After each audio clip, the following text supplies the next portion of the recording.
Okay, let's just jump right in. Someone hurts you deeply, and then they toss out a quick, sorry. Okay. Are you, like, automatically obligated to give them forgiveness, to just find peace? Mm-hmm. Welcome to the deep dive. We're here to really pull apart those ideas we just accept. Yeah. And today, it's forgiveness. We're going deep on this one because, well, maybe it's not quite the shining virtue everyone makes it out to be. It's a fascinating thought experiment, isn't it? Imagine a world where every single wrong thing could just be poof, erased with an apology. Sounds nice on the surface. Right. Like a utopia. Hmm. But think about it. Wouldn't that just make us all careless? Yeah, thoughtless even. Yeah. If there are no real consequences, just easy absolution, Yeah. what does that do to how we actually treat each other? The cost could be huge. Exactly. The fabric of, social interaction. I remember, well, I remember forgiving someone who did some serious damage. Mm-hmm. Took me years, honestly, to realize it wasn't real forgiveness. Not in the way people talk about it. It was more like figuring out how to live with the aftermath, Yeah. the mess they left. Learning to navigate the wreckage, that's a powerful image. And that feeling, Yeah. that quiet sort of unease, like something's still not right. I mean, surely I'm not the only one who's felt that. You, you listening, you must know that feeling too, right? Absolutely. And we're pushed constantly to see forgiveness as this, ultimate good. The high road. Always the high road. But hang on. Isn't holding someone accountable, isn't demanding that they face what they did, Right. isn't that actually a deeper kind of respect?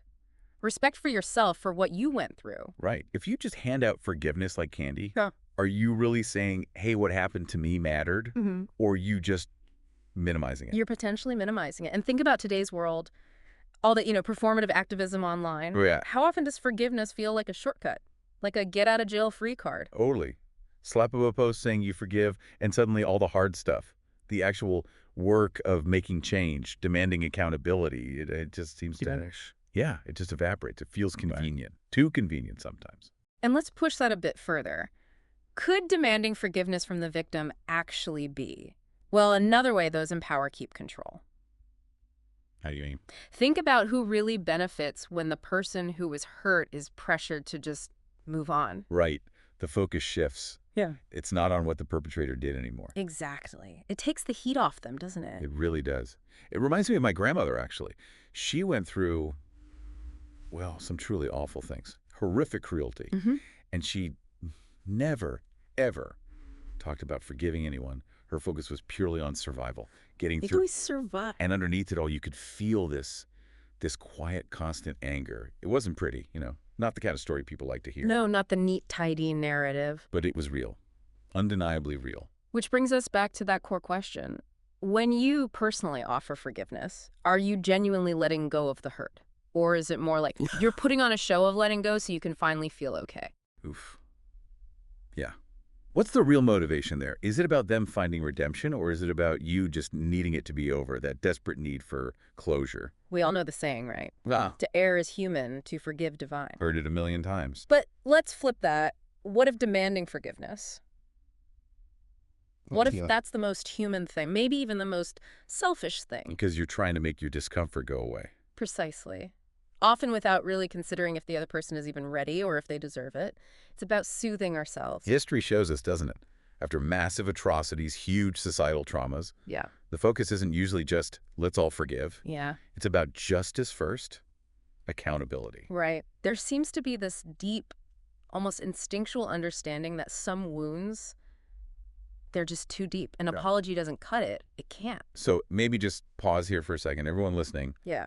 Is there someone you're kind of nudging, gently pushing towards forgiving someone else? Mm-hmm. That little suggestion. Yeah. And be honest. Is it really for their peace? Or is it a little bit maybe for yours? Because you want things to feel resolved. That well-meaning advice can be heavier than it looks. It really can. And we are so quick to judge people who hold on to resentment, aren't we? Oh, definitely. Holding a grudge is seen as such a negative thing. But what if it's not just bitterness? What if there's actually a kind of strength in refusing to excuse something that was truly inexcusable? Like that grudge is actually a boundary. Exactly. A fiercely protected boundary, maybe even a shield, keeping you safe from getting hurt like that again. So here's a tough one. Would you rather be seen as the bigger person, The magnanimous one who forgave, The noble one. or the one who stood their ground and said very clearly, no, what you did, that was not acceptable. Society definitely pushes us towards the first option. It does. But what does choosing that option really say about how much we value our own feelings, our own boundaries, our own pain? It's a deep question. And look at situations like cycles of abuse. It's tragic, but forgiveness can become the very thing that keeps the victim tied to the abuser. Oh, God, yeah. The apology comes. Forgiveness is given. And the whole awful cycle just starts over. In that context, forgiveness isn't freeing at all. It's literally a cage. So does forgiving someone automatically make you a better person? Does it put you on some higher moral ground? Or does it just make things easier for the person who wronged you? Right. And does it actually heal the person who was harmed? Or does it just let the perpetrator off the hook? Wipe the slate clean for them? These are, yeah, they're uncomfortable questions. We tend to look away. And look, I absolutely believe healing is possible. I really do. But I also have to acknowledge that some betrayals, some hurts, they leave permanent scars. Forgiveness, especially quick, easy forgiveness, it just can't erase them. It feels fake, almost. Disingenuous. To just say, I forgive you, when something fundamental has been broken or changed. Exactly. Pretending otherwise doesn't help. I had a friend say to me once, you know the phrase, forgiveness is a gift you give yourself. Common advice. She flipped it. She said, what if the real gift you need to give yourself is permission to just be angry? Ooh, I like that. Yeah. Like, what if that anger is actually important? A signal, an alarm bell saying, hey, something wrong happened here. A line was crossed. It's not just negativity then. It's information. It's a valid response. Exactly. Yeah. And sometimes holding on to the pain. Yeah. It isn't about being bitter or stuck. It's about acknowledging the sheer weight of what happened. Yeah. Honoring the impact. Refusing to diminish the wound by rushing past it. Yeah. Our whole culture seems kind of obsessed with forgiveness, doesn't it? It does feel that way sometimes. And maybe it's just a convenient way to avoid the really messy stuff. Yeah. You know, actual conflict, the need for real accountability. It's definitely easier to tell someone to forgive than it is to actually confront wrongdoing and demand change. That's hard work. Okay. Honest moment for everyone listening. Be real with yourself. Have you ever forgiven someone fast? Mostly just to avoid that awkward, tense confrontation. Discomfort. Yeah, that feeling in your stomach. Yeah. Sometimes we just want it to go away, even if it means, well, compromising something inside. Choosing the path of least resistance. It's very human. I saw this dynamic in a relationship once. It was painful to watch. One person would mess up, hurt the other. Yeah. And then immediately demand forgiveness, almost weaponizing the other person's kindness, their empathy. Wow. So the forgiveness wasn't healing. It was part of the pattern of harm. Exactly. It just kept the cycle going, hidden under this veneer of making things right. Okay, let's flip it again. What if you're the one always chasing forgiveness from someone else? Could that relentless pursuit actually be, well, a way to avoid facing the consequences of what you did? So it's less about their healing journey. And more about easing your own guilt or discomfort.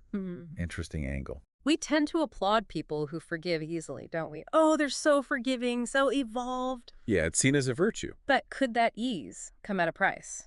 Could it cost them their self-respect? What message does it send to themselves and to others if harm is just easily excused, brushed aside? Think about it on a grand scale.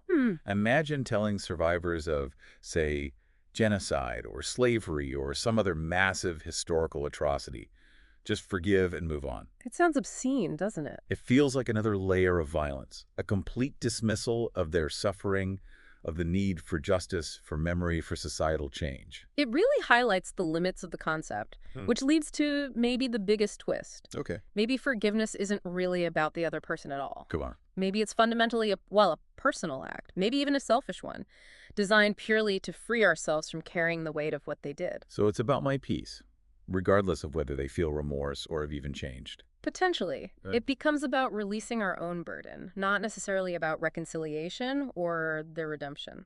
Wow. Okay, and what if? What if that very ability to forgive, the thing you might pride yourself on, what if it's been interpreted by others, maybe even subconsciously, as you just wanting cancy, not having strong boundaries? Like your willingness to excuse makes you seem easy to push over. Yeah, that your limits aren't really firm. Ouch. It's uncomfortable to think about, And when you do forgive, that feeling afterwards, is it genuine peace? Like true inner calm? Or is it just exhaustion? The emotional energy it took to get there just leaves you depleted, and that quietness feels like peace, but it's really running on empty. That hits hard. Think about this. The pressure to forgive often feels way stronger than the pressure not to hurt someone in the first place. Say that again. The pressure to forgive Is often greater than the pressure not to cause harm to begin with. Wow. Let that sink in, yeah. So back to that first question we asked. Do you owe peace to someone who stole yours? Right. Do you really owe them that? If this whole conversation is hitting a nerve, if it's making you rethink things, maybe share it. Share it with someone who you know has felt that pressure, that obligation to just let it go. Yeah, maybe they need to hear this. And here's another angle. Could your drive to forgive actually be a way to kind of sidestep looking at your own shadow, the parts of yourself you don't want to face? Like maybe acknowledging the depth of that anger or hurt would force you to confront something uncomfortable within yourself. And forgiving is easier. Possibly. So what's more admirable, really? To forgive and try to forget? Or to remember, learn, and integrate the lesson? Because there is wisdom in pain, isn't there? Lessons learned the hard way. Forgiving too quickly might mean you miss the lesson. We treat forgiveness almost like a hashtag trend sometimes. Yeah, like hashtag blessed or hashtag forgiven. Exactly. Easy to slap on, looks good on the surface, but often. Yeah. It's pretty shallow. That doesn't necessarily mean real change or deep understanding happens. It's performative. Now, picture this. Imagine actually carrying the physical weight of someone else's cruelty. A heavy burden. Okay. Does saying, "I forgive you," magically make that weight disappear? Poof. Or does it just shift it around? Maybe you stop feeling the anger, but the weight of the impact is still there, just different. Maybe it's be acknowledged process, not just wished away. So take a moment. Mentally list the times you've been told or felt pressured to forgive. Now, really ask yourself, who was actually benefiting the most in that situation? Whose comfort was being prioritized? Yours, theirs, someone else's. That requires some serious honesty. It does. And you might get praised, "Oh, you're so forgiving. What a wonderful person." The societal applause. Right. But has that forgiving nature ever cost you? Has it made you lower your boundaries, compromise your self-respect? Did you sacrifice a piece of yourself to be seen as the bigger person? There's a quote I heard attributed to a therapist. Yeah. Sometimes the most radical act is to refuse forgiveness. Wow. Radical refusal. I like that. It's about reclaiming power, isn't it? Absolutely. The power to say, no, that wasn't okay, and I don't have to pretend it was. Which brings up a really tricky ethical line. Where's the difference between forgiving someone and just enabling their bad behavior? Right. If forgiveness comes without any real change or accountability from their side, aren't you just paving the way for them to do it again? You might be. You might be inadvertently signing off on it. We're fed this idea. Forgiveness equals strength. Always. But maybe real strength sometimes Yeah. is looking at the damage and saying, this is irreparable, this changed things permanently, and just acknowledging that reality. Instead of clinging to an idealized outcome of perfect reconciliation that just isn't possible. Confronting the truth, however harsh. Exactly. Look, you don't have to live consumed by hatred. That's corrosive too. No, definitely not. But you also don't owe anyone absolution just because they ask for it or because time has passed. There's a huge space between burning resentment and forced forgiveness. A space where you can acknowledge the harm, hold the truth of it without letting it destroy you, but also without letting the other person off the hook prematurely. So let's circle back again. Who ultimately gets the better deal from this societal expectation of forgiveness? Is it the victim? Or is it the one who needs to be forgiven? The one looking for relief from their own actions? That power imbalance is almost always there, isn't it? It seems like it. I used to truly believe, like deep down, that forgiveness was the peak expression of love, the ultimate act. A common belief. But I've shifted. I've come to see that sometimes real love, real care, actually looks like holding someone accountable. It looks like setting a firm boundary. It looks like not excusing the inexcusable. Love as accountability, not just acceptance. That's powerful. There's a quote, I can't remember who said it, something like, "Unforgiven injuries don't just disappear, they transform into something else." Ooh, that's haunting. Like that unresolved pain festers. It changes shape within you. Yeah, and maybe there's some resentment simmering inside you right now, listener, something you've pushed down because you felt you should forgive. The shoulds. What if you just let it surface? Just for a moment. Acknowledged it. What truth might it tell you about the wound you're carrying? It could be revealing. And think about this. Have you ever felt pushed, maybe subtly, maybe not, to forgive someone just to make them feel better? Oh, absolutely. Their discomfort with their own actions becomes your problem to solve by forgiving them. Exactly. Their peace becomes the priority over your actual healing process. It happens all the time. So maybe, just maybe, Mm-hmm. forgiveness isn't this inherent ultimate virtue we paint it as. Perhaps it's just a tool, a Yeah. coping mechanism. One way, among potentially many, to deal with the pain that life inevitably throws at us. A way to manage hurt? Yeah. But not the only way. Yeah. And maybe not always the best way. And here's a thought. Maybe you're not actually obligated to heal every single wound someone else inflicts on you. Whoa. Say that again. You are not obligated to be the healer of every wound inflicted upon you. That feels relieving somehow. Oh, Like well. setting down a huge invisible weight we didn't even realize we were carrying. It's an unspoken burden, isn't it? Yeah. And if you let go of that pressure, the pressure to always be the forgiving one, who are you then? What else emerges when that role is set aside? Who might you discover yourself to be underneath it? It's a big question. And maybe true forgiveness, Yeah. if it ever arrives. Mm. Maybe it can't even start until you fully owned your anger, the anger that was yours by right. Mm-hmm. That anger isn't the enemy, it's a response. It needs to be heard, not silenced in a rush to get to peace. Think about this. If someone you loved deeply, your child, your best friend, was being hurt repeatedly by someone else, what would your gut instinct be? Protection, justice, stop the harm. Exactly. Would your first thought be, oh, they really need to forgive that person? Probably not, right? No way. Your priority would be safety and accountability. That instinct tells us a lot about the limits of just pushing forgiveness blindly. So maybe Hmm. your inability to forgive someone isn't a flaw. Maybe it's not a sign of weakness or bitterness. Maybe it's actually proof of your humanity, a testament to how deeply you feel, how much you recognize the weight of what happened. And how many times have you forgiven someone, truly felt like you did, only to find yourself right back in the same situation, the same pain down the line? That pattern, it's Yep. worth examining, isn't it? Is the forgiveness actually working in that context? Or is it just enabling the repetition? Perhaps real healing, the kind that lasts. Mhm. Maybe it isn't about making the scars disappear through forgiveness. Maybe it's more about accepting them, weaving them into the story of who you are now, understanding how the experience shaped you rather than trying to erase it. Integrating it, not denying it. I'll admit, I've definitely offered forgiveness in the past that felt hollow, like I was saying the words because I felt I should, to keep the peace. Mm-hmm. There. And yeah, there's an internal cost to that. A little piece of your own integrity feels compromised. Yeah. It doesn't feel good. No, it doesn't. We're all walking around carrying these things, aren't we? Yeah. Wounds we haven't forgiven, wounds we haven't been forgiven for. It's part of being human. It absolutely is. And maybe just acknowledging that shared burden, that messy reality, is more honest and ultimately more helpful than pretending we can just forgive everything away. So we asked if you owe someone peace after they took yours. Let's reframe that slightly. Okay. Do you owe them yourself, your authentic self, your true feelings, your honest response to what they did, even if that response isn't forgiveness? That cuts deeper, doesn't it? Forgiveness. Hmm.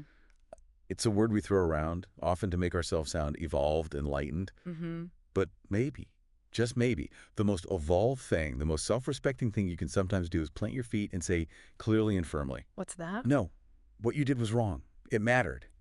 And I will not pretend it didn't. Mic drop. Let that sit for a moment. Yeah, let it resonate. And if this feels heavy, if it's challenging, maybe listen again later. Some ideas need time. They really do. And if this deep dive sparks something in you, something uncomfortable, but maybe necessary, share it. Pass it on to someone who might just need permission to stop forcing forgiveness. Permission to feel what they actually feel. Exactly. This has been The Deep Dive.